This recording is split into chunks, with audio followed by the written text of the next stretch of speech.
मानव तंत्र में नेक्स्ट हम पढ़ेंगे उत्सर्जन तंत्र, एक्सक्रीटरी सिस्टम। उत्सर्जन क्या होता है, एक्सक्रीशन क्या होता है?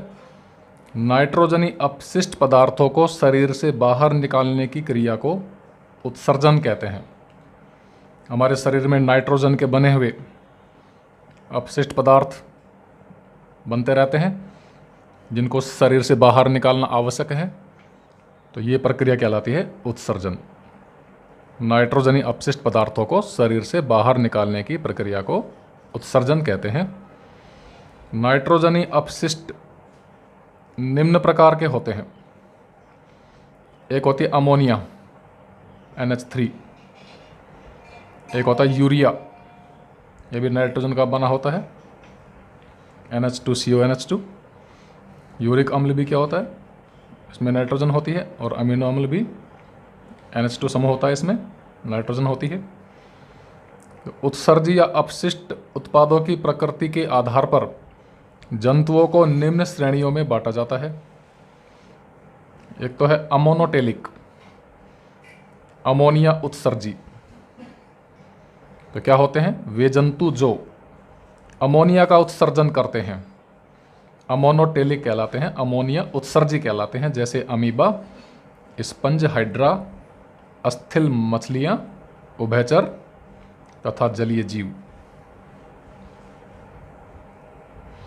अमोनिया जल में घुलनशील तथा हानिकारक पदार्थ होता है।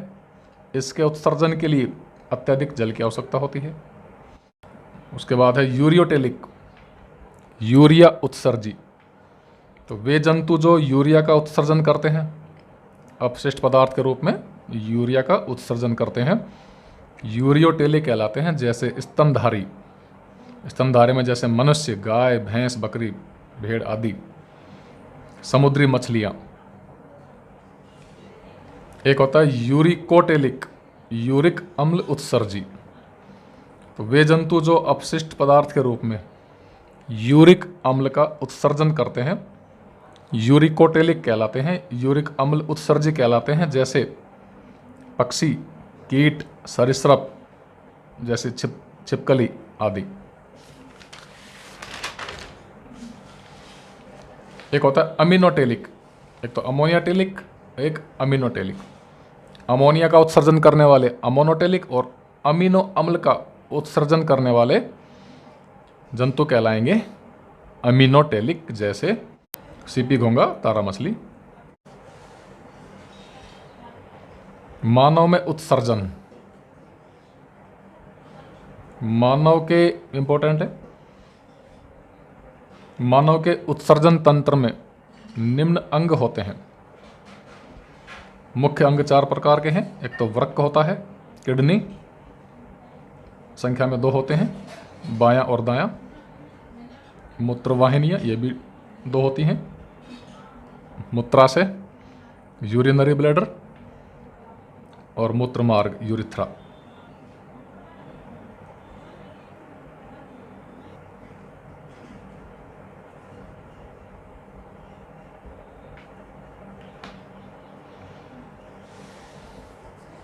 तो वृक्क का डायग्राम हम देख सकते हैं, ये बनाने में आसान है, कोई ज़्यादा कठिन नहीं है, बिल्कुल सिंपल है। मानव में एक जोड़ी वृक्क पाए जाते हैं जो सेम की आकृति के से होते हैं। इनका बाहरी भाग होता है उभरा हुआ और भीतरी भाग होता है दबा हुआ सा होता है, जिनके मध्य में छोटा सा गड्ढा होता है जिसे हाइलम कहते हैं। इधर भी क्या ये हाइलम है, इसमें ये गड्ढा सा जो भाग है वो हाइलम। हाइलम भाग में वृक्क धमनी प्रवेश करती है। रीनल आर्टरीज ये रेड कलर की है, एंटर कर रही है, ये बाएं वृक्क में जा रही है और इधर दाएं वृक्क में जा रही है। तो रेड कलर से हमने शो कर रखा है, ये क्या है? वृक्क धमनी। और जबकि मूत्रवाहिनी निकलती है और वृक्कशिरा निकलती है। वृक्क धमनी तो प्रवेश करती है दोनों वृक्कों में, और ये नीले कलर की क्या है, वृक्कशिरा, और ये क्या है, यूरेटर है दोनों साइड में, एक इधर भी है, मूत्रवाहिनी, यूरेटर। तो मूत्रवाहिनी और वृक्कशिरा, रीनल वेन, ये वृक्क से निकलती हैं, बाहर निकलती हैं। वृक्क धमनी, रीनल आर्टरी वृक्कों में एंटर करती है, प्रवेश करती है। ये क्या है, ये महाधमनी, डोर्सल एओर्टा, पृष्ठीय महाधमनी, जो हमने हृदय में पढ़ी थी। महाधमनी शुद्ध रक्त अंगों तक पहुंचाती है, विभिन्न अंगों तक पहुंचाती है, और विभिन्न अंगों से अशुद्ध रक्त महाशिरा में आता है। अब जैसे वृक्क से अशुद्ध रक्त आएगा, किस में आएगा, महाशिरा में आएगा। और महाधमनी क्या काम करती है, हृदय से जो शुद्ध रक्त निकलता है उसको प्रत्येक अंगों तक पहुंचाती है।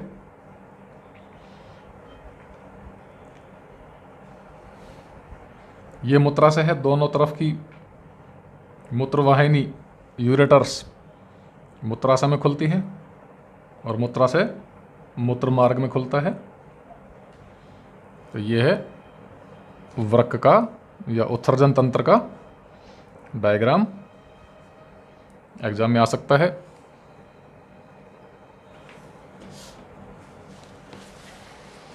तो मनुष्य में एक जोड़ी वृक्क पाए जाते हैं।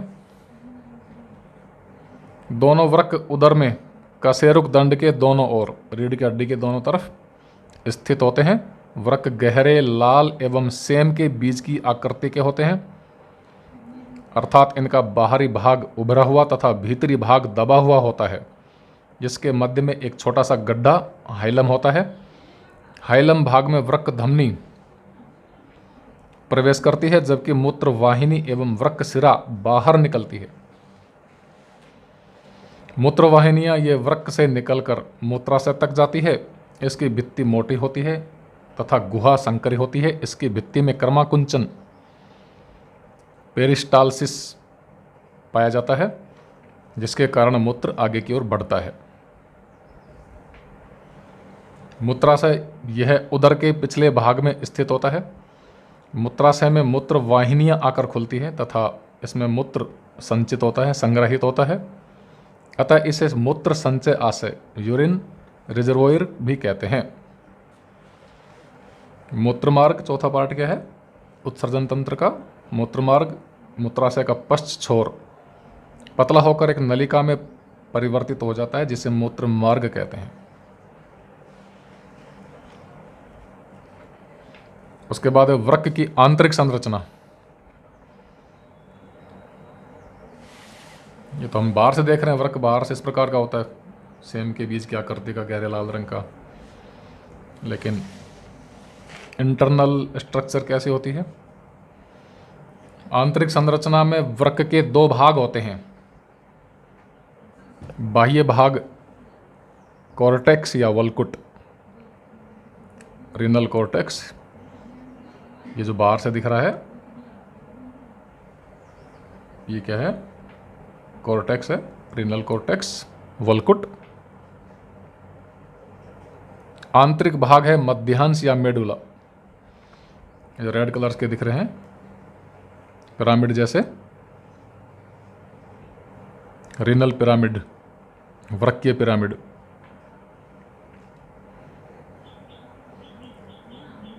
ये कॉर्टेक्स अंदर तक जा रहा है, तो ये हमें पिरामिड से बने दिखाई देते हैं। ये तो है मेडुला, और ये बाहर वाला, और ये अंदर प्रवेश करने वाले भाग हैं, ये हैं कॉर्टेक्स के। ये मूत्रवाहिनी है, यूरेटर, जो मूत्राशय में खुलती है। ये वृक्क धमनी, वृक्कीय धमनी, रीनल आर्टरी, और ये नीचे ब्लू कलर की क्या है, रीनल वेन, वृक्कीय शिरा। वृक्कीय धमनी से शुद्ध रक्त अंदर प्रवेश करता है किडनी में, और अशुद्ध रक्त रीनल वेन से बाहर आता है, जो महाशिरा में पहुंचा दिया जाता है। तो ये तो क्या है, महाशिरा नीले कलर की बड़े वाली, और ये वृक्क सिरा अशुद्ध रक्त को इसमें डालेगी लाके महाशिरा में। इन्फीरियर वीना केवा अग्र महाशिरा, और ये रेड कलर का मोटा पाइप क्या है, महाधमनी, पृष्ठीय महाधमनी। तो ये हो गए वृक्क की बाहरी संरचना, आंतरिक संरचना, उत्सर्जन तंत्र के पार्ट। अब वृक्क की आंतरिक संरचना में और पढ़ेंगे।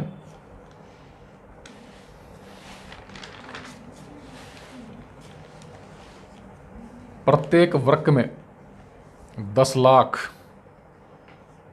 अति सूक्ष्म नलिकाएं होती हैं, जिन्हें वृक्क नलिकाएं या नेफ्रॉन कहते हैं। प्रत्येक वृक्क में कितनी होती हैं, 10 लाख तक अति सूक्ष्म नलिकाएं होती हैं, जिन्हें वृक्क नलिकाएं या नेफ्रॉन कहते हैं। वे वृक्काणु कहते हैं, वृक्काणु। नेफ्रॉन वृक्क की संरचनात्मक एवं क्रियात्मक इकाई होती है या उत्सर्जन की इकाई होती है। नेफ्रॉन का प्रारंभिक भाग एक प्याले के समान होता है, जिसे बोमेन संपुट कहते हैं, बोमेन्स कैप्सूल कहते हैं। ये प्याले के जैसा जो पार्ट दिखाई दे रहा है, ये क्या है, बोमेन संपुट।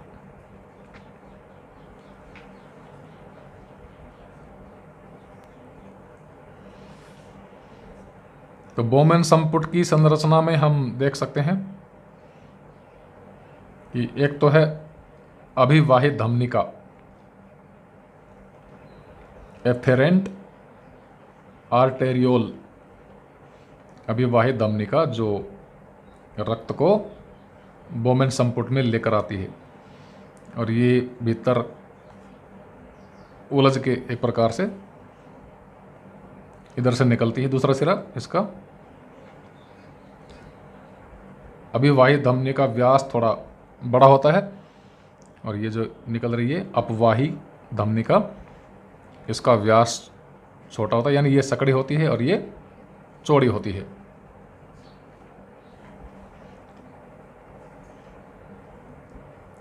बोमेन संपुट के पीछे एक कुंडलित नलिका है, इसको कहते हैं समीपस्थ कुंडलित नलिका, या केवल समीपस्थ नलिका कह सकते हैं, प्रोक्सिमल ट्यूब्यूल। अगर समीपस्थ कुंडलित नलिका कहें तो प्रोक्सिमल कॉन्वोल्यूटेड ट्यूबुल, पीसीटी। समीपस्थ कुंडलित नलिका के बाद या समीपस्थ नलिका के बाद ये एक लूप जैसी आकृति है, ये कहलाता है हेनले का लूप, लूप ऑफ हेनले। उसके बाद फिर ये कुंडलित नलिका आ जाती है, इसको कहते हैं दूरस्थ नलिका, डिस्टल ट्यूबुल या distal convoluted tubule, DCT. PCT या डीसीटी। और दूरस्थ नलिका फिर आगे किसमें मिल जाती है, संग्रह नलिका में पहुंच जाती है। ये संग्रह नलिका है, ये जो प्रत्येक दिखाई दे रहे हैं नलिके से छोर, इन पर इस प्रकार की अन्य नेफ्रॉन या वृक्काणु इन पार्ट पे जुड़ी होती है। तो यहां हम केवल एक नेफ्रॉन को दिखा रहे हैं। तो संग्रह नलिका से कई नेफ्रॉन जुड़ी रहती हैं।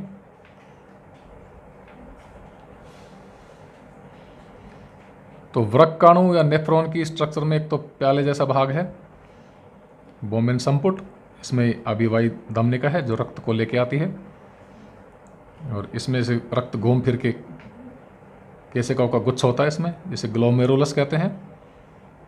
ग्लोमेरुलस से रक्त अपवाहित धमनिका में जाएगा, ये सकड़ी होती है। तो रक्त आएगा ज़्यादा, बाहर निकलेगा कम, तो इसमें क्या होगा, ग्लोमेरुलस में दबाव बढ़ जाएगा, प्रेशर बढ़ेगा, जिससे रक्त छन कर कहाँ जाएगा, समीपस्थ कुंडलित नलिका में आ जाएगा, बोमेन संपुट में आएगा, उससे फिर इसमें आ जाएगा समीपस्थ नलिका में। हेनले के लूप की ये कहलाती है अवरोही भुजा, उतरने वाली, और ये जो चढ़ने वाली है ये कहलाती है एसेंडिंग आर्म। आरोही भुजा ये डिसेंडिंग और ये एसेंडिंग आर्म। इस प्रकार से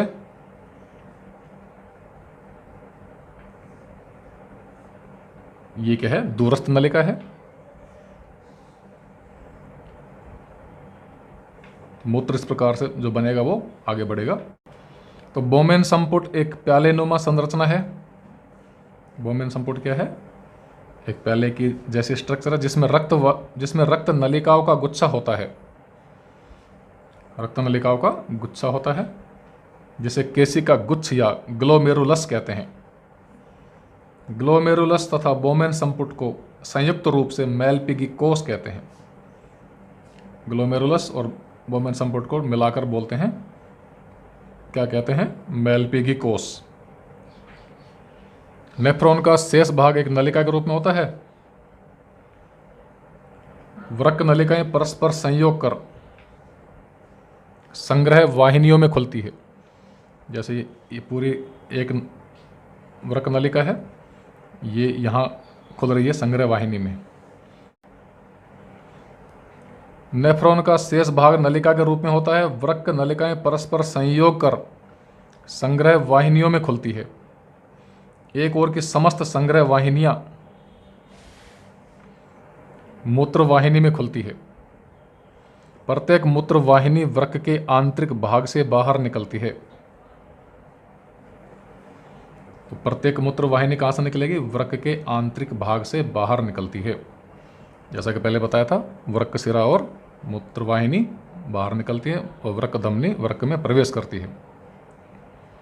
मूत्र वाहिनी का अग्रभाग कीप के समान चौड़ा होता है जिसे पेल्विस कहा जाता है। ये जो चौड़ा भाग है ये मूत्र वाहिनी का, ये पेल्विस कहलाता है। इधर भी ये पेल्विस होता है।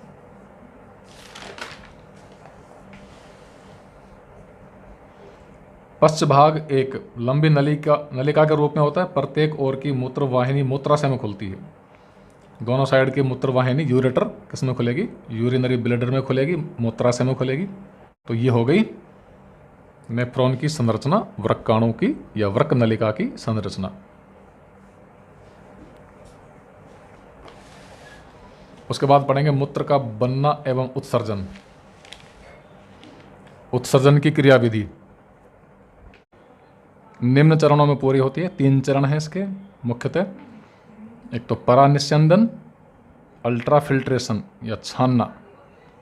दूसरा है चयनात्मक पुनः अवशोषण, सेलेक्टिव रीएब्सॉर्प्शन। और तीसरा है स्त्रवण या सिक्रीशन। तो यूरिया का निर्माण यकृत में होता है, लीवर में होता है। वृक्क में लगातार रक्त प्रवाहित होता रहता है। तो ये रक्त कहाँ से आता है, वृक्क धमनी के द्वारा लाया जाता है। तो वृक्क धमनी के द्वारा जो रक्त आता है वो अपशिष्ट पदार्थों से युक्त होता है। इस धमनी की शाखाएं अभिवाही धमनियां नेफ्रॉन में बोमेन संपुट में जाकर केशिकाओं के गुच्छ में बदल जाती है।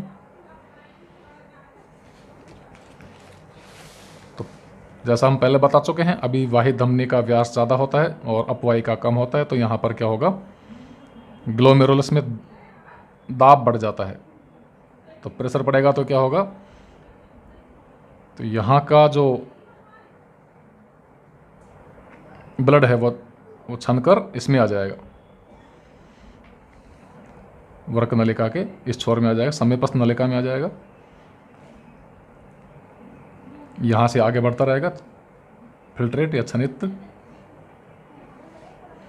इस प्रकार से आगे बढ़ता रहेगा। और क्या होगा, आगे बढ़ता हुआ जो निस्यंद है उनमें से उपयोगी लवणों का अवशोषण होता रहेगा। इसमें आ जाएंगे अपवाही नलिका में, अपवाही धमनिका में। तो छनित्र या निस्यंद आगे बढ़ता रहेगा और इसका क्या होता रहेगा, पुनः अवशोषण होता रहेगा। यहाँ से इसमें आ गया, यहाँ से फिर इधर आ गया, तो उपयोगी लवण, अमीनो अम्ल, ग्लूकोज आदि का इनका पुनः अवशोषण होता है। और लगभग 99% निस्पंदन या निस्यंद वृक्क नलिकाओं द्वारा पुनः अवशोषित कर लिया जाता है। वृक्क नलिका की दीवारें घनाकार उपकला की बनी होती हैं। तो नेफ्रॉन के द्वारा पुनः अवशोषण के पश्चात साफ रक्त को अपवाहित धमनिका स्टोर कर लेती है, संग्रहित कर लेती है। पुनः अवशोषित किए जाने वाले पदार्थों में यूरिया जैसे अपशिष्ट पदार्थ शामिल नहीं होते। उपयोगी पदार्थ जैसे अमीनो अम्ल है, ग्लूकोज है, इनका पुनः अवशोषण होता है। तो यूरिया जैसे अपशिष्ट पदार्थ वृक्क नलिका में रह जाते हैं और ऐसे अपशिष्ट युक्त तरल पदार्थों से मूत्र का निर्माण होता है। नेफ्रॉन से मूत्र कहाँ ले जाया जाएगा, संग्रहण नलिका में आ जाएगा। और संग्रहण नलिका मूत्रवाहिनी या मूत्र नली में प्रवेश करती है, यूरेटर में। और यूरेटर कहाँ खुलेगी, मूत्राशय में खुलेगी। मूत्राशय में मूत्र इकट्ठा हो जाता है। जैसे जैसे मूत्र इकट्ठा होता जाता है वैसे वैसे मूत्राशय बड़ा होता जाता है। पर्याप्त मूत्र जमा होने पर केंद्रीय तंत्रिका तंत्र द्वारा ऐच्छिक संदेश मूत्राशय को प्राप्त होता है। यह संदेश मूत्राशय की पेशियों का संकोचन करता है तथा मूत्राशय अवरोधनी में स्थिलन पैदा करता है। इससे मूत्र का उत्सर्जन होता है। वृक्क द्वारा साफ किए गए रक्त को वृक्क सिरा लेकर जाती है।